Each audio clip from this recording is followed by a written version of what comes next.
Hello everybody, welcome back to my channel where skincare is all about progression over perfection because perfection doesn't exist. Good morning, I'm going to be doing my skincare routine whilst I talk about some anti-aging products and techniques and things that I've been doing in my 30s that I think is fair to say I didn't really even think about in my 20s or I didn't care about. Some ingredients I wish I took more seriously that I am now. You know, these well-aging, pro-aging, anti-aging techniques, tips, and products that I have been loving as I approach my mid-30s. Also, I know we don't like the term anti-aging, but I don't also like the term well-aging. It doesn't sit well in my mouth, and I feel like it doesn't quite describe, I don't know, I just don't like it. So please forgive me if I slip into saying anti-aging. We all know it's a privilege to age. So with the help of Style Korean, who are sponsoring this segment of today's video, I want to go through the basics and the obvious that are stressed over and over again, but are really so important. If you don't know Style Korean, they are pretty much a one-stop shop for all things Korean beauty, K-pop, food, health and lifestyle kind of stuff. And they stock all of your favorite Korean brands and some new ones I bet you probably haven't heard of before, so go over and explore. So love it or hate it, eye cream. Use eye cream. I realized that eye creams can be really super beneficial. Now, I know a lot of people are like, you don't need them, they're just fancy moisturizers or repackaged moisturizers. And yes, some of them are, but some of them aren't. Some of them are also really nice products that are formulated with specific ingredients for the different skin under our eyes. And I'll be honest, I'd rather just pick a product that's been formulated to work under my eyes and have to test all my moisturizers. As we know, full disclaimer, I get Botox and I get fillers. I do not get Botox around here though, because to be honest, I haven't needed it.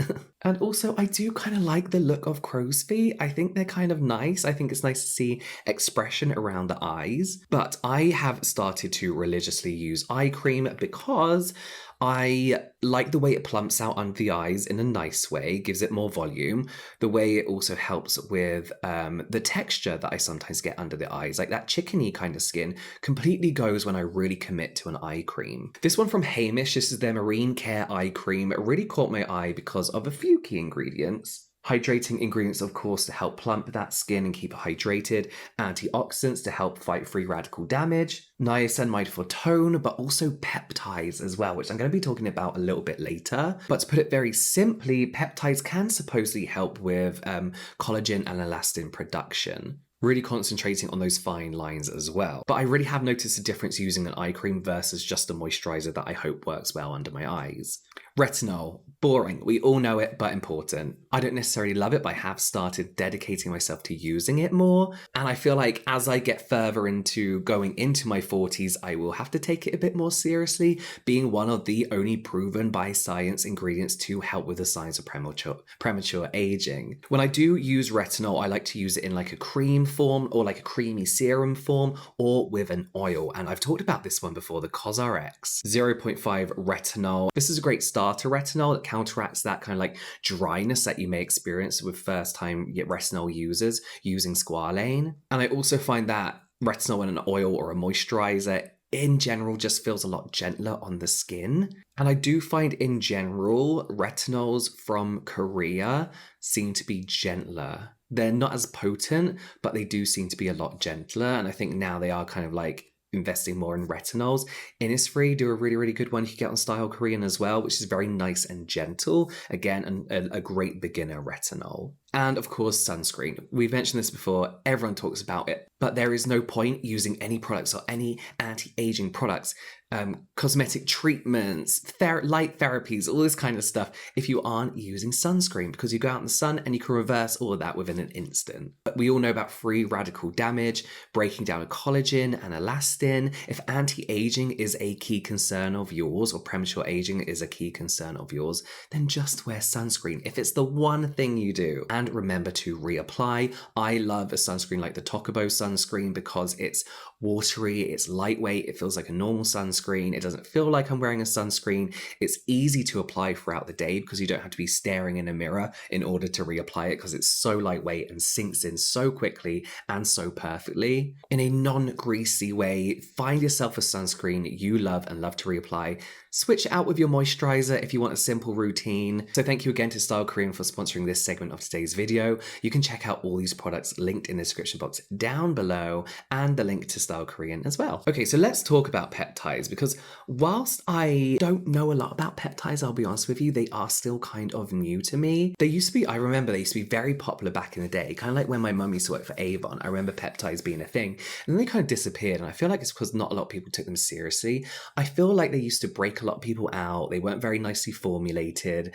They weren't that good, and I feel like they've come back. And they've come back better, you know? More technology, more research, maybe? I don't know, let me know. Maybe I'm making shit up. So as I mentioned, peptides nowadays, we've got some really nice products with peptides in, and they're supposed to be able to help stimulate collagen and elastin production, as well as generally help with the skin barrier. You can tell I'm not massively confident about it, but the studies have kind of shown very nice pro-aging, anti-aging possibilities. What am I talking about? Anti-aging benefits that are enough for people to be like, you know, maybe try peptides. Some peptide products are good, some aren't very good. You know, I believe it's all about the formulation, getting the right kind of peptides. And there are some really nice peptide products. Rhode, all their peptide products are nice. I personally prefer a serum just to do my peptides in, because instead of like a serum, cream, milk, you know, because there some studies have potentially shown that you can overdose on peptides, which leads to things like breaking out. I've been using a peptide product for a while now that I still think I can't talk about, even though the release of it has been leaked, and I believe it's available in Hong Kong and France at the moment.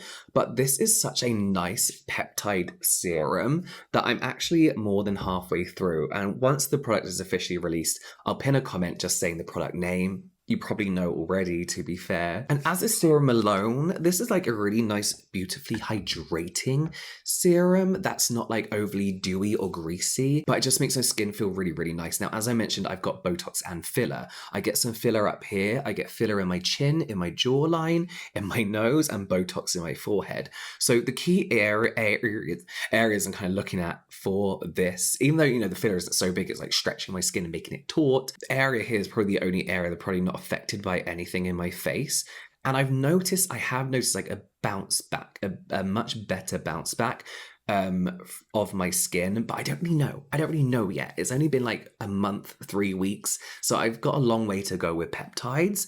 But as far as like a bearable serum goes that I really enjoy using on a daily basis, this unnamed one is really, really good. This actually contains copper tripeptide 1 and S-hydroxan polypeptide 1. Copper tripeptide is in this Hamish eye cream as well, and that's known to help with the elastin and collagen. I know nothing about the other peptide, to be honest with you. I couldn't find anything about it. But you know, I love the brand that this serum is from. Their products usually work for me, so I'm going to keep using it because my skin's been enjoying it too. LED light therapy, I'll be honest, is something I used to be really like cautious of and not really interested in. But until I got my where was it from? This one. Where is this from?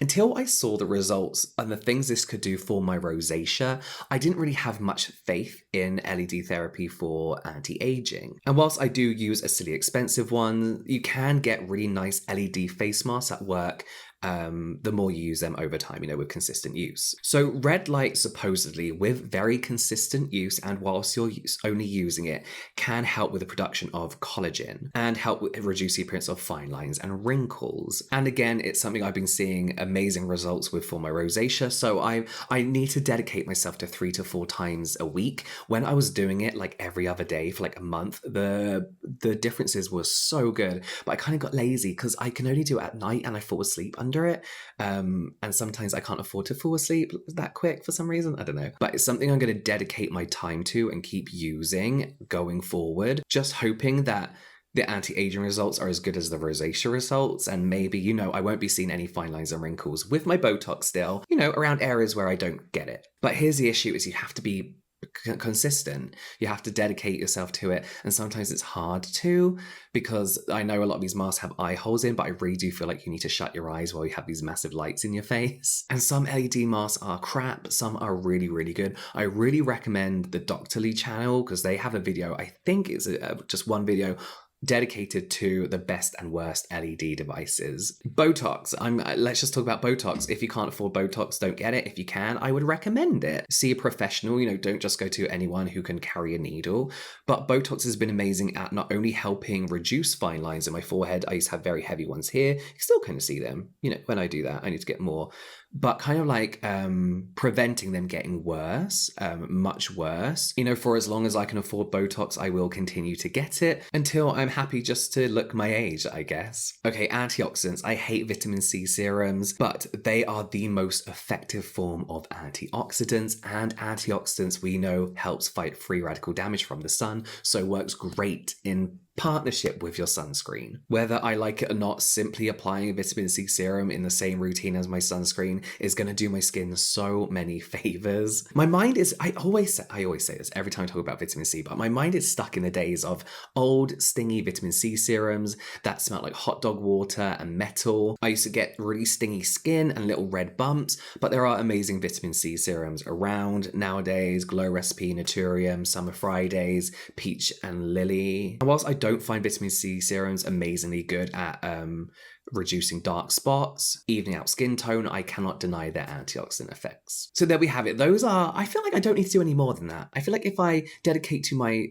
myself to these things a few times a week, I'm gonna be fine. Like, I'm gonna age gracefully, But they are things I'm taking more seriously as I approach my mid-30s. So yeah, let me know what you're doing, if you even care. Does anyone care? Let me know if you care in the comments down below. And thank you again to Style Korean for sponsoring a segment of today's video. You can check out all the products linked in the description box down below. My dog walker's here, my dogs are going crazy. So you can put some product reviews here and some general light entertainment here, and I'll see you next time.